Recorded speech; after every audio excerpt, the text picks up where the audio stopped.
Good morning, Finn. Another book for you.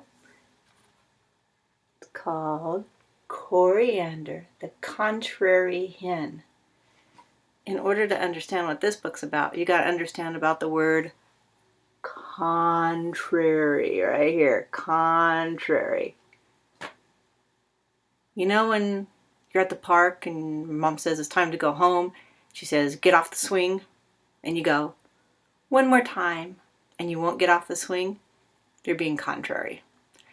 You know when your mom says, Finn, eat your peas, and you say, I'm going to eat my potatoes.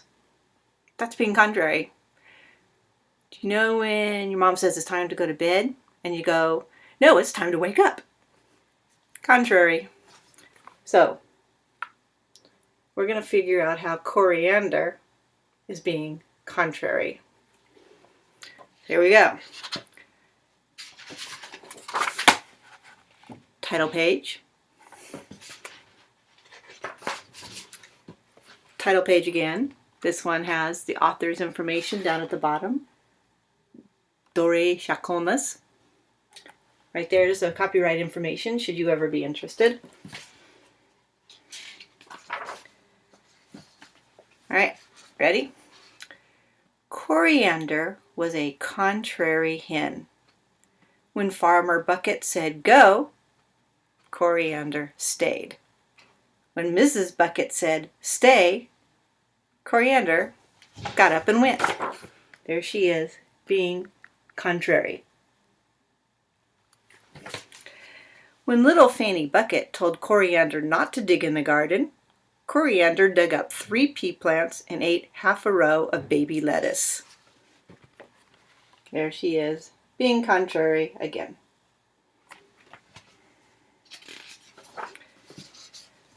One day, all the chickens settled their ruffled bottoms in the hen house. But Coriander, the contrary hen, didn't want to settle her ruffled bottom in the hen house. See them all settling their little ruffled bottoms? She's on a skateboard listening to music. Contrary.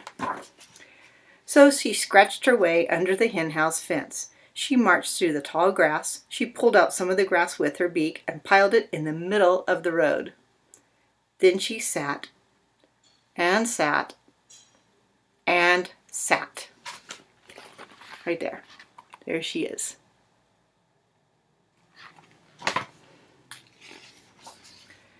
Rumble, grumble, screech! A pig truck slid to a stop, a hair's width away from Coriander. Farmer Bucket came running. See, she almost became a chicken souffle. Coriander, Farmer Bucket said, you can't sit in the middle of the road. This road is not for hens. This road is for trucks. With a ruffle of her feathers and a sharp look in her eye, Coriander cackled, a discourteous reply. Cluck, cluck, truck. Now, discourteous means not courteous, not polite. If your mom asks you to do something, you certainly don't go cluck, cluck, truck, do you?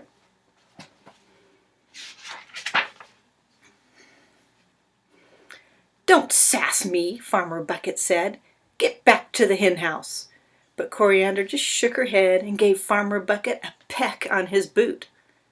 She tucked her grass nest deeper into the road. Then she sat and sat and sat. So, she's going to find herself in trouble. I can see it coming. Clear the road, the truck driver called. Move your hen. Chuggle, chuggle, squeak! A tractor slid to a stop, a hair's width away from the pig truck. Mrs. Bucket ran up from the well with her water pail sloshing. See, she's stopping all the traffic. Coriander, Mrs. Bucket said, you can't sit in the middle of the road. You're blocking the traffic. And what if it rains? You and your nest will get stuck in the muck.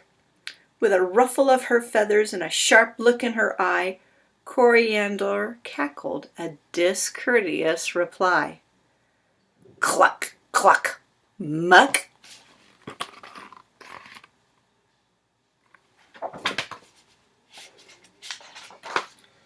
Don't be flippant with me, said Mrs. Bucket. Get back to the hen house. But Coriander just ruffled her feathers and gave Mrs. Bucket a peck on her water pail. She flattened herself deeper into the road. And then she sat and sat and sat. There she is. She is not going to move.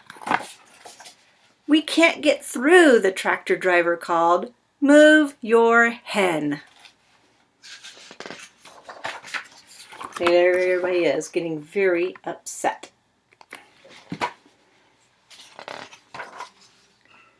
Honk-a-honk, squeak! A school bus slid to a stop, a hair's width away from the tractor. Little Fanny Bucket hopped off the bus.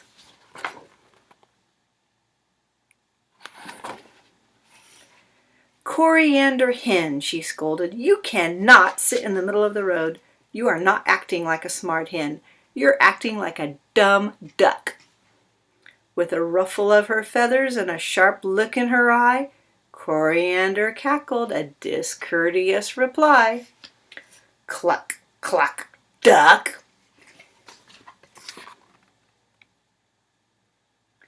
She may be contrary, but she's good at rhyming.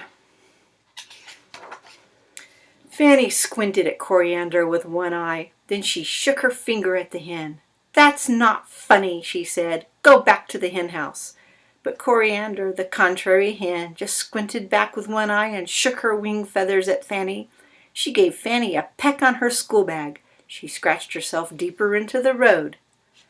Then she sat and sat. You got it, and sat. So there she is, being very discourteous. And there she is, sitting in the road with her book. 3 more trucks, 2 hay wagons, 1 cement mixer, and 6 automobiles stopped behind the school bus. The driver in the pig truck shouted, "Move your hen!" The driver on the tractor shouted, "Move your hen!" The children on the school bus shouted, "Move your dumb duck!"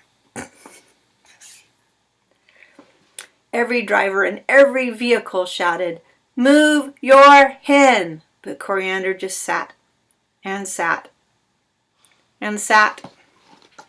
So there's all the traffic, all backed up. Yikes.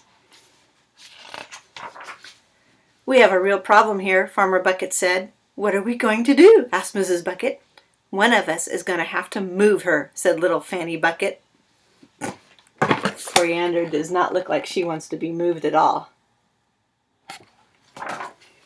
Not me, Farmer Bucket answered. Look at that pointy beak. I could get a bad peck on the head if I tried to move that contrary hen. And not me, said Mrs. Bucket. Look at those sharp toenails. I could get a bad scratch on the nose if I tried to move that contrary hen. See, there she is with her sharp beak and her pointy fingernails. Enough, Fanny yelled. I'll do it myself. You just need to be a little bit smarter than a contrary hen. You think Fanny's smarter than that hen? We're going to find out. Fanny changed her face from sour to sweet, then walked right up to Coriander. Coriander, Fanny Bucket said, sweet as honey, just never you mind this tangled up traffic jam. You just stay right there. Do you hear me, Coriander? Do not get up out of the road. Do not go back in the hen house. And most importantly, do not do anything that anyone asks you to do. Can you figure out what Fanny's doing? There she is, telling Coriander, don't you get up, don't you get out of the road, don't you do anything that somebody asks you to do. Coriander, the contrary hen, looked Fanny Bucket straight in the eye. She flicked her tail feathers. She stuck her beak in the air. She stood up and kicked the grass nest, and then Coriander marched right back to the hen house.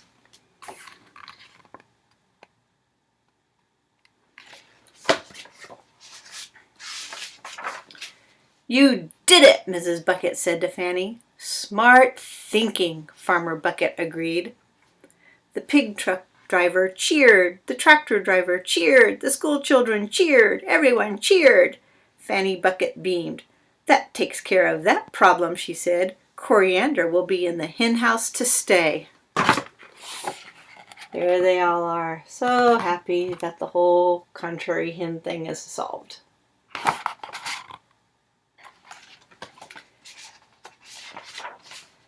Coriander strutted into the hen house. She saw the row of nests. Each nest was piled with sweet-smelling clover. Each nest was lined with fluff and feathers. Each nest had a ruffled-bottomed hen in it. Coriander looked at the first nest. "Cluck!" warned the white hen. Coriander looked at the second nest. "Cluck!" warned the brown hen. Coriander looked at all the other nests. "Cluck!" warned all the other hens.